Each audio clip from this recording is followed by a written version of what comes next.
Bonjour, nous sommes au World AI Cannes Festival en direct du stand IT for Business et j'ai le plaisir aujourd'hui de recevoir Jean-Michel Jarre. Je ne sais pas si je dois encore exactement vous définir. Vous êtes auteur, compositeur, musicien. Je pense que tout le monde vous connaît, mais j'aurais bien voulu savoir un peu plus sur votre travail sur l'AI et comment exactement l'AI influence-t-elle votre processus de création musicale.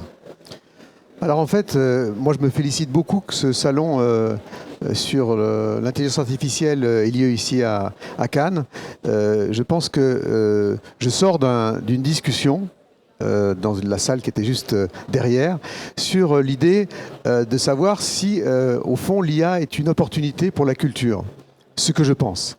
Je pense qu'on a à chaque moment de révolution technologique, c'est dans l'ADN humain, peur de l'innovation, en se disant hier c'était mieux, demain ça sera pire. N'oublions pas que si c'était vrai, on ne serait pas là en train de parler. Le feu aussi, c'était dangereux, mais ça a permis aussi de faire évoluer l'humanité. Comme l'IA, de sa manière, est en train de le faire.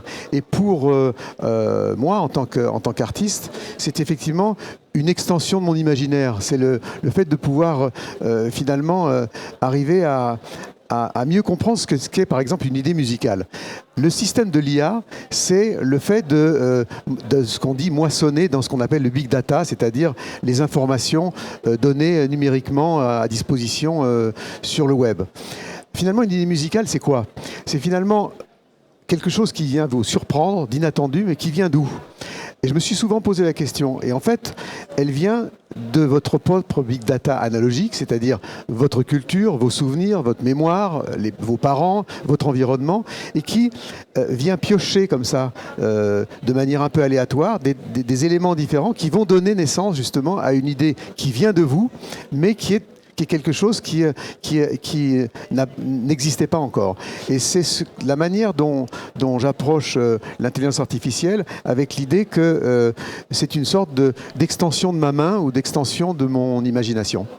Mais vous pensez donc dans ce cas-là que l'intelligence artificielle pourrait permettre de personnaliser l'expérience musicale de chacun ? Oui, je pense qu'on va vers probablement une manière différente d'apprécier et j'allais dire consommer, j'aime pas le terme, mais en tout cas finalement une nouvelle relation avec la culture, c'est-à-dire où en fait un film, une peinture, une musique pourra être légèrement différente en fonction de celui ou de celle qui l'écoute ou qui le regarde. Et c'est un champ totalement nouveau sur le plan de la création, de pouvoir faire et créer une musique, dans mon cas par exemple, qui puisse se personnaliser en fonction des auditeurs. C'est quelque chose d'ailleurs que j'ai exploré il y a maintenant 5 ans, qui s'appelle EON, qui est une application qui permet en fait, c'est l'idée d'un album infini, c'est-à-dire grâce à un algorithme d'intelligence artificielle, j'ai composé un très grand nombre de séquences qui peuvent se combiner l'une l'autre et qui fait que à chaque fois qu'on va appuyer sur play, au fond, il va y avoir une musique qui est de moi, mais qui va être spécifique, qui ne se reproduira jamais, comme les moments de vie qu'on vit. Le moment qu'on vit ensemble, en ce moment, ne se reproduira jamais de la même manière. Et en même temps, la beauté d'un projet comme celui-là, c'est aussi le fait que, pour chacun, son expérience musicale sera spécifique. On peut l'imaginer demain pour un livre, pour un film, et ça peut être effectivement une manière d'être touché émotionnellement par rapport à ce que la relation entre, je dirais plutôt plus exactement, la relation entre l'artiste et l'auditeur ou le spectateur va en être totalement bouleversée. Et il ne faut jamais oublier que tout s'ajoute dans la culture. On est passé du noir et blanc à la couleur, mais on aime toujours aussi les films en noir et blanc. On est passé de la photographie aux photographies argentiques, au numérique, mais on aime toujours aussi regarder des photos, des photos argentiques. Donc si vous voulez, c'est ce qu'il y a de beau, notamment dans la culture, c'est le fait que finalement chaque évolution technologique vous apporte une autre manière de vous exprimer et sans doute aussi plus en phase avec la société dans laquelle les artistes s'expriment à ce moment-là. Je voulais vous poser une question sur l'évolution de la musique assistée par l'IA, mais vous venez d'y répondre quelque part, à savoir en se disant qu'il va y avoir une évolution qui va être faite par l'IA, qui va se construire en parallèle d'une évolution classique, quelque part. Tout à fait. Je pense que effectivement,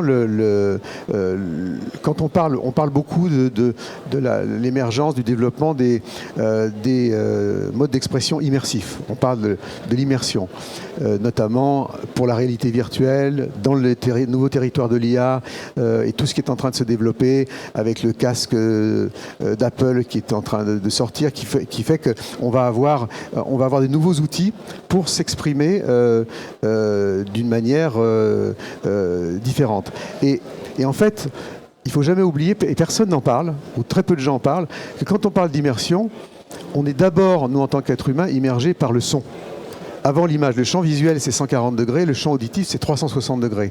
Donc les musiciens et les gens du son ont de très beaux jours devant eux et devant elles sur le fait que ces nouveaux modes d'expression vont pouvoir justement mettre au centre du jeu, si j'ose dire, la musique et le son encore plus qu'avant. N'oublions pas que des gens comme Hitchcock ou Tarantino disaient que dans un film, la musique c'est au moins 50%. Je pense que dans les nouveaux modes d'expression que sont la réalité virtuelle ou les nouveaux territoires de l'IA, ça sera probablement plus. Donc il est très important aussi que justement il y ait ce lien entre le monde de la musique et le monde de la création visuelle qui puisse se développer notamment grâce à ces nouveaux outils. Enfin, une dernière question. Je sais que l'IA, pour certains, peut faire encore peur. Et j'aurais voulu savoir quelles considérations éthiques doit-on garder en tête quand on fait de la création avec l'intelligence artificielle ?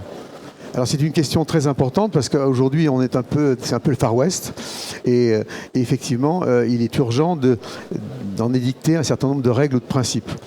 Il ne faut jamais oublier que les règles c'est l'accès à la liberté. C'est parce qu'on a créé le code de la route qu'on peut circuler librement sur les routes dans le monde et pas l'inverse. Donc ce qui définit en gros la démocratie du chaos, ce sont justement les principes et les règles. Donc il est urgent effectivement de se pencher sur non pas des réglementations dont nous sommes les spécialistes mondiaux en France, mais un certain nombre de principes et de règles qui permettent justement d'arriver à pouvoir utiliser ces nouveaux outils d'une manière harmonieuse. Et je pense que la France et l'Europe, mais la France en particulier, a une légitimité sur ce plan-là. On a été les premiers au monde à se préoccuper de la propriété intellectuelle et du droit d'auteur dès le XVIIIe siècle avec Beaumarchais. Et il faut et donc le monde regarde toujours la France et l'Europe avec attention sur ces domaines. Donc c'est la raison pour laquelle il y a une urgence d'agir pour nous, parce que je pense que si nous ne le faisons pas, nous, Français, Européens, les autres ne le feront pas. En tout cas, pas de la même manière. Et il en va de notre vision du monde qui est spécifique et qu'il faut continuer à promouvoir à travers le monde. Merci pour votre partage d'expérience, Jean-Michel Jarre, et excellent salon. Merci à vous. Bonne journée.